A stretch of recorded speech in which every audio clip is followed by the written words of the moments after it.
There's something very depressing about watching grown men live their lives in cages, but 5 years into working as a corrections officer at a county jail, I realized my life had become a prison of its own. I remember driving to work, a miserable 2-hour commute each way, listening to the words of Pearl Jam's Sleight of Hand. Leaving the house at 4 a.m., the sun wasn't even out, and I knew when I left work at 7 p.m. that the sun would be long gone. Like the man in the song, I was waking up just to pour myself into a uniform. I wondered what I was doing with my life. I was 17 when my girlfriend got pregnant. I finished high school early, got married, and got a real job because I thought that was what you were supposed to do. I rented apartments, bought a house, took on debt, and got credit cards because I thought that was what you were supposed to do. I was a young guy trying to support a family without a thought about doing something I'd really love. I was living the life I thought others expected of me and pursuing the success we're taught to want. Many of us spend our lives on autopilot. We work 8 hours a day at jobs we hate. We pay bills and buy things that we don't need.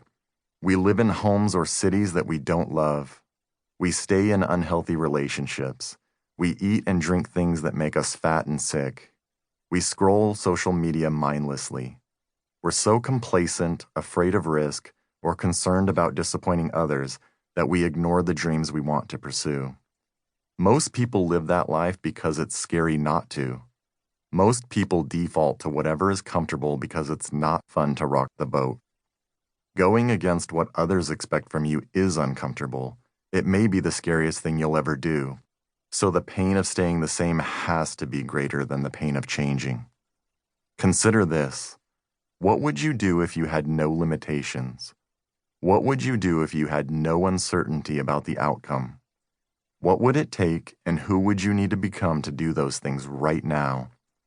Making changes means taking risks, but doing nothing and not changing carries the risk that you'll die having never actually lived.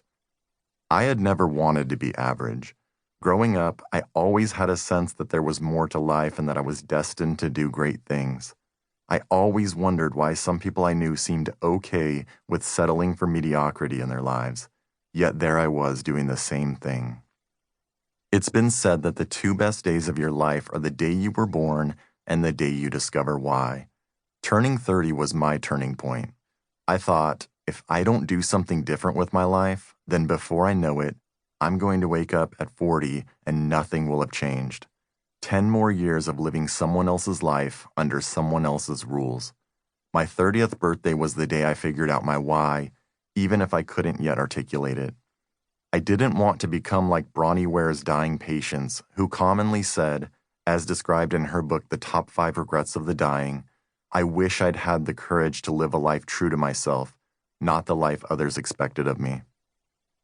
When I was 26, I realized I was not where I wanted to be, so I left the corrections officer job to pursue mortgage loans.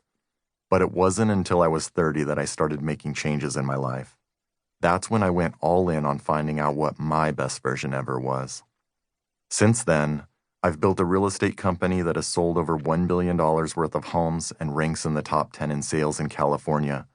I sold the company at a 7-figure valuation in the middle of a pandemic, and now I lead and coach hundreds of goal achievers all over the country. We tend to miss out on the present because we're obsessed with building the future others expect of us.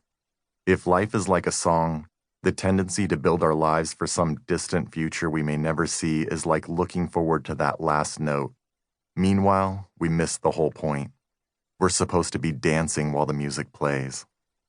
Success is being true to ourselves, continually becoming our best version ever, whatever that looks like. For some, this could be changing careers, focusing on health, setting relationship boundaries, or being a better parent. For some, this could be volunteering, traveling, and crossing off bucket list items. And for others, this could be as simple as surfing every day after work. I've learned that true success for me is becoming my best version ever in all aspects of life.